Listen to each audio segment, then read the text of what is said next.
So the doctors think there's promise in this, and we're going to be trying it in the state of New York.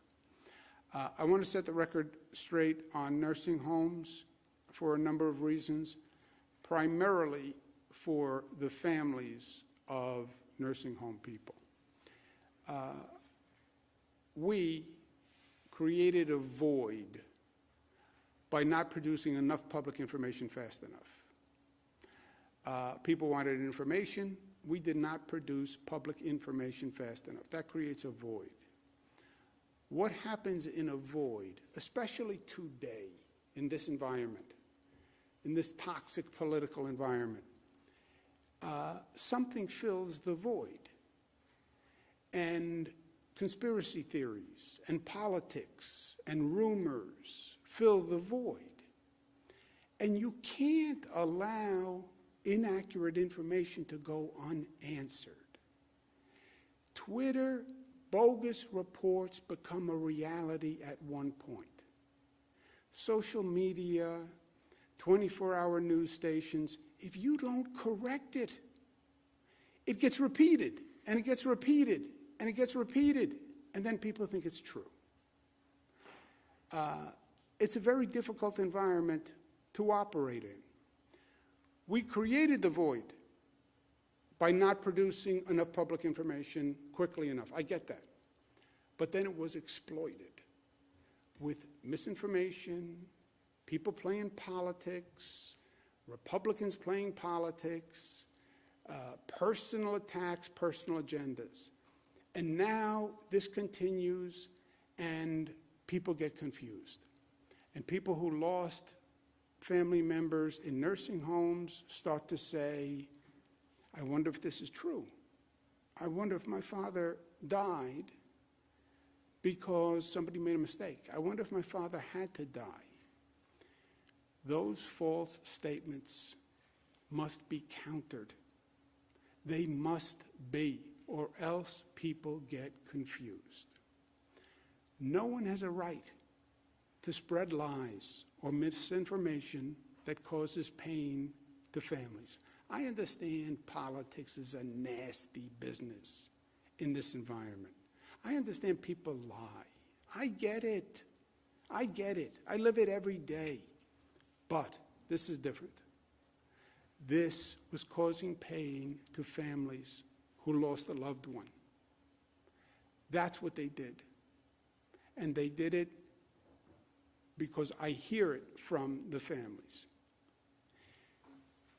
Not only did we create a void, we didn't fight back against the lies and the politics and the distortions aggressively enough. In retrospect, that is true. It is whack-a-mole. It is that Twitter 24 hours a day. It is politicians making up stuff to get their face on TV. I get it. But you have to knock it down and counter it aggressively. Otherwise, people will believe it. And here, the people who were listening to it were people who were in pain and looking for answers. I was not aggressive enough in knocking down the falsity.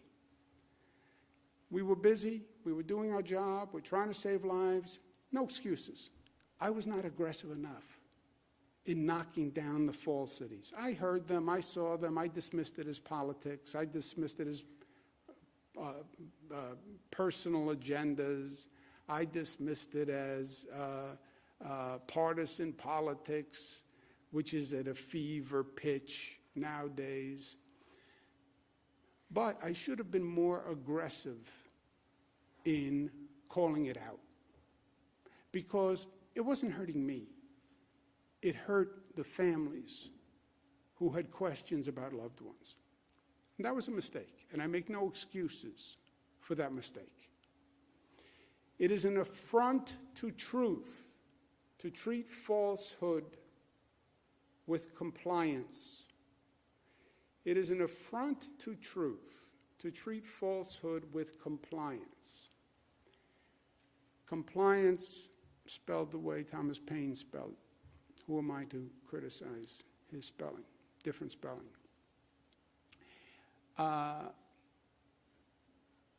I did not aggressively enough, we did not aggressively enough take on the misinformation that caused people pain.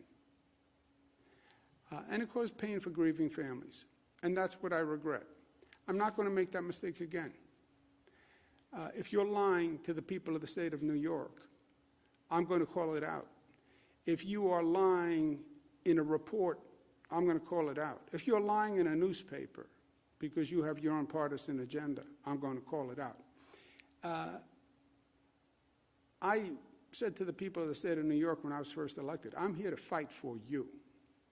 That's my job. I was elected Attorney General. I said, I will represent you. I will fight for you. And I will fight as hard as I can for you. Fighting for the people of New York is fighting for the truth for New Yorkers. I'm not going to let New Yorkers be lied to. I'm not going to let you hurt New Yorkers by lying about what happened surrounding the death of a loved one.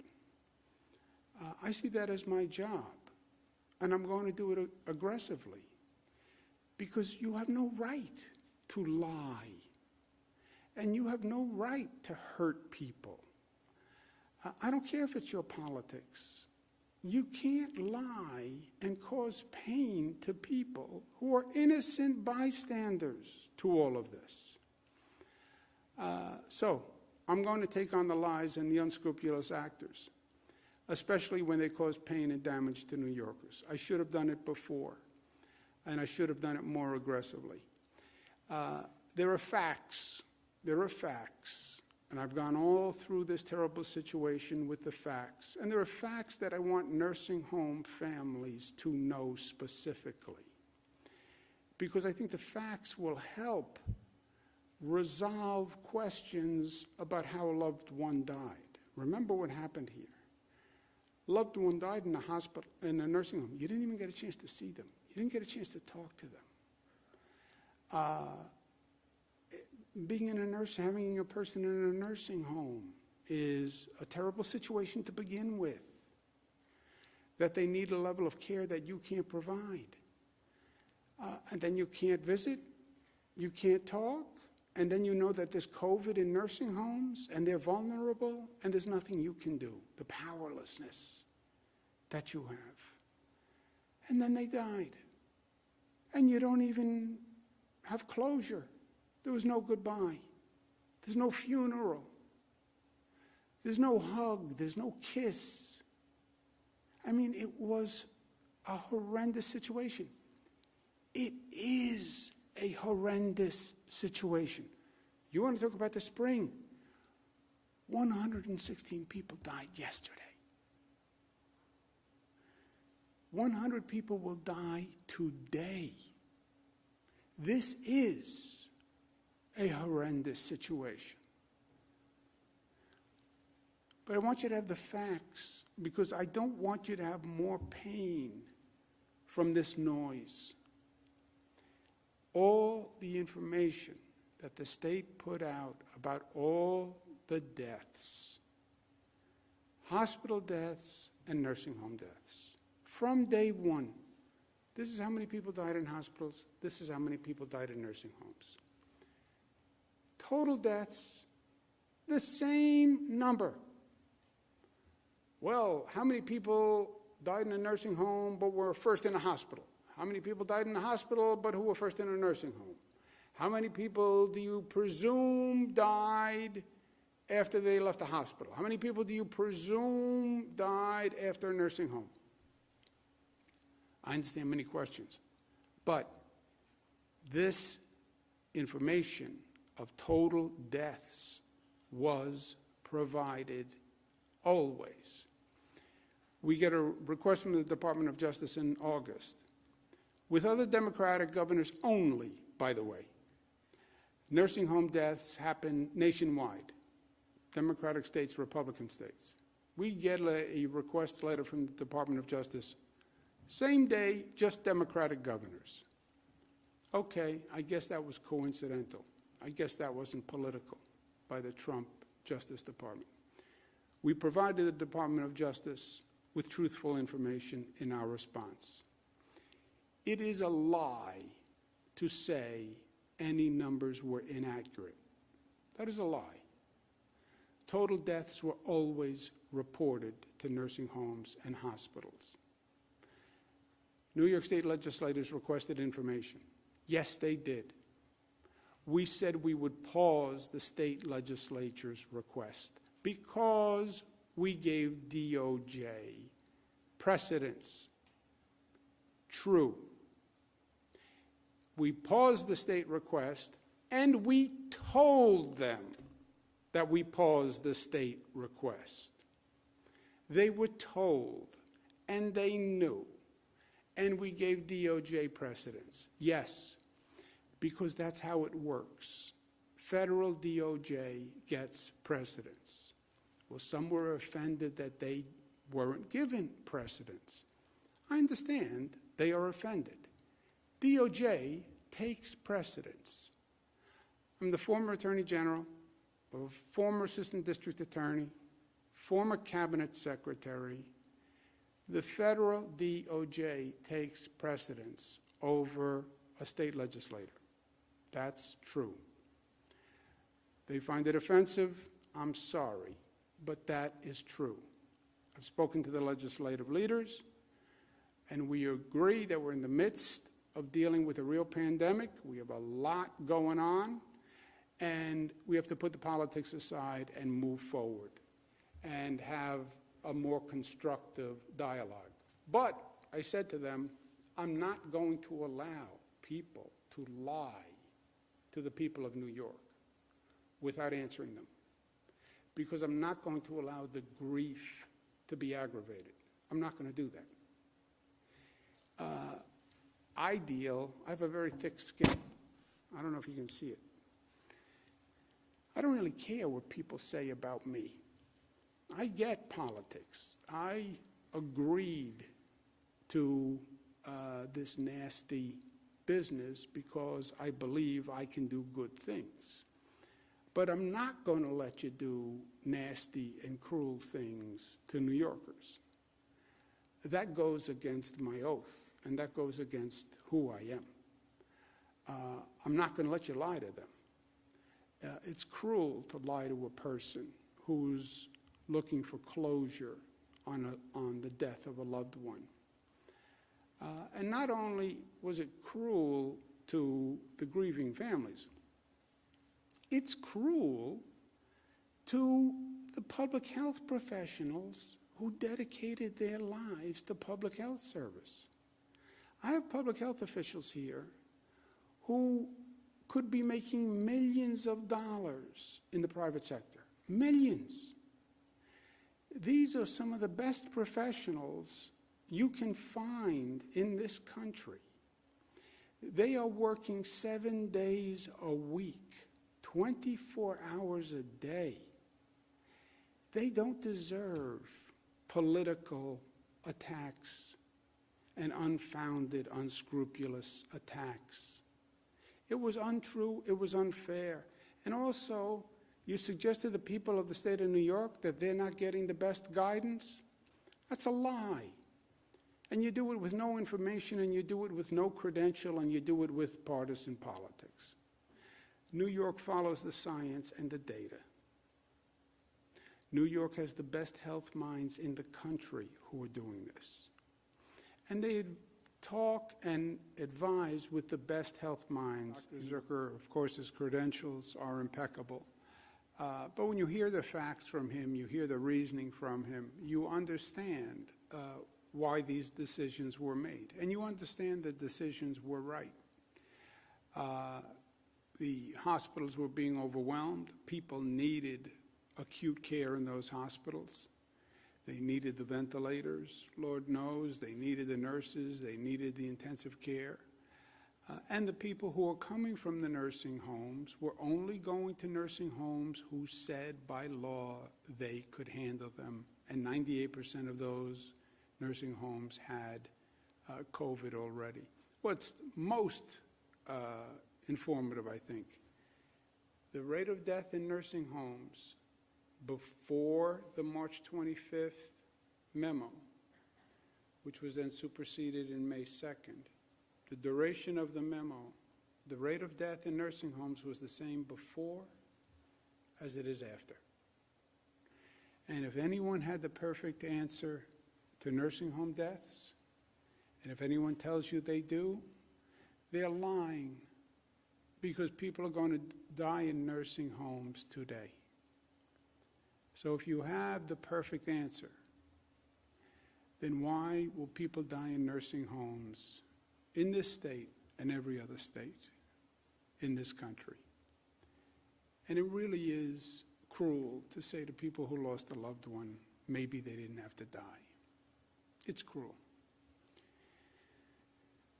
Another lesson that I learned, trick is to keep learning in life.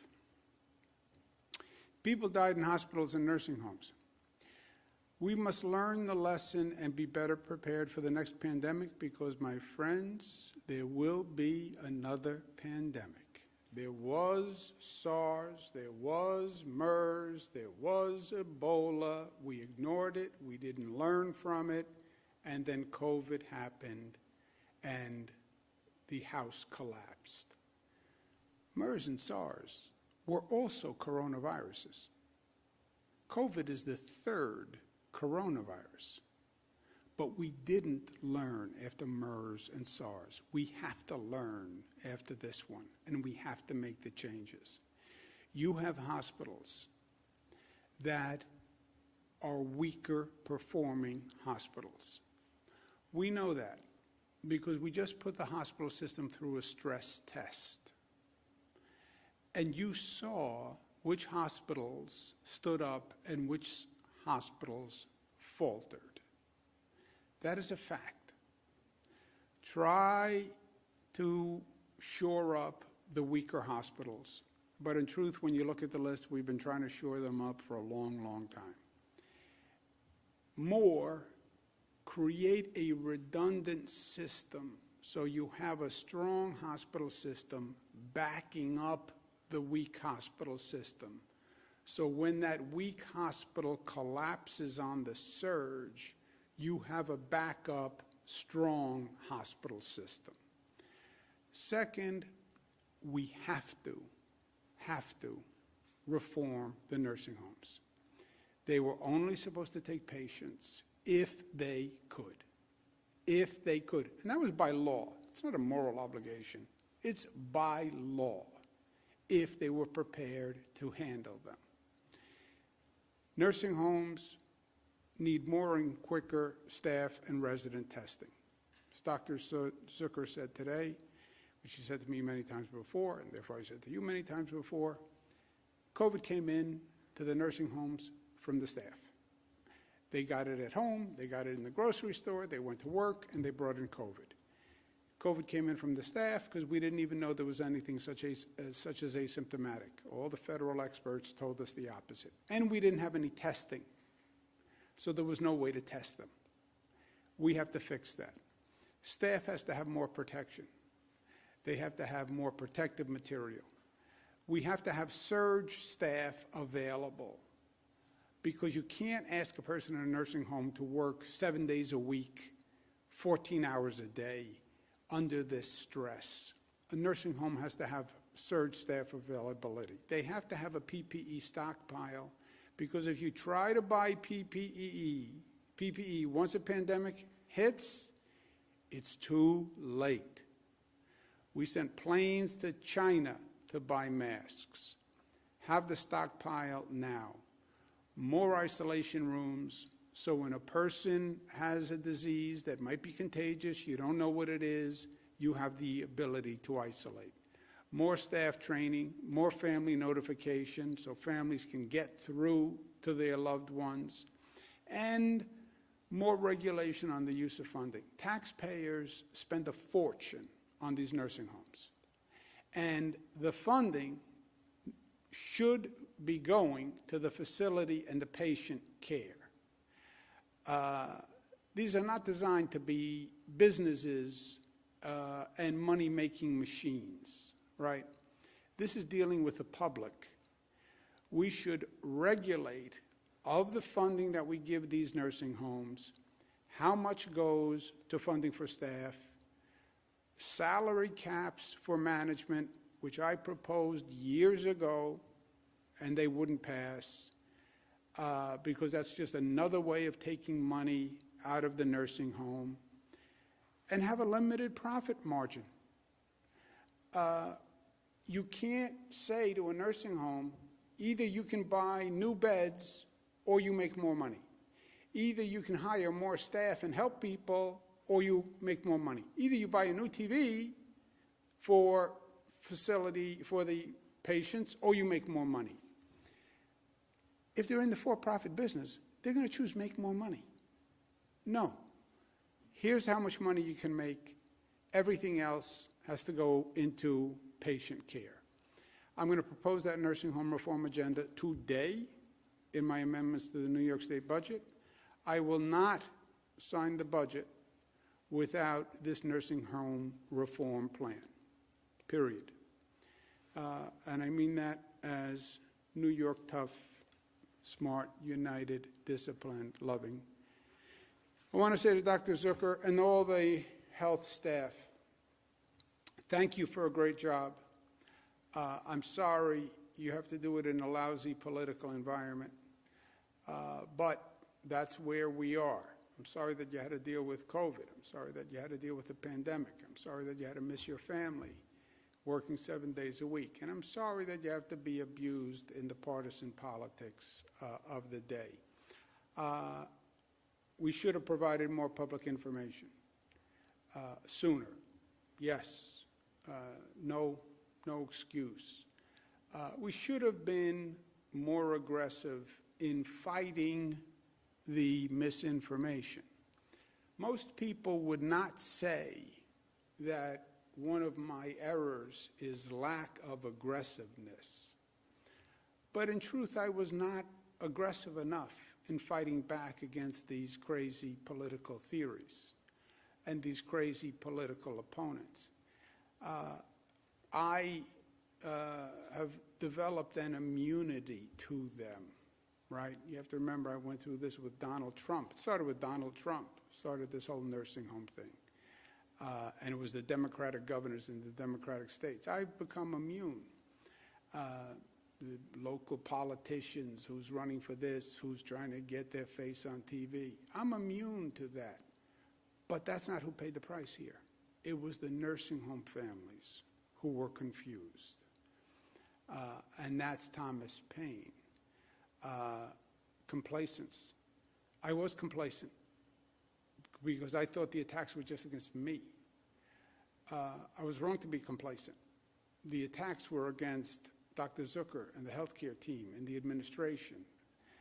I was wrong to be complacent because then New Yorkers said, oh, does the healthcare team really know what they're doing? And I was wrong to be complacent because then the nursing home family said, maybe something happened that we don't understand. And that aggravated the grief that they were feeling. So I take responsibility for all of that. Because I take responsibility for all of it, period. Whether it's Dr. Zucker in the health department, whether it's Jim Malatras at SUNY, I take responsibility. That's what I think the people of the state of New York deserve. But I'm not going to be complacent or complacence, even the way Thomas Paine spells it. Let's take some questions.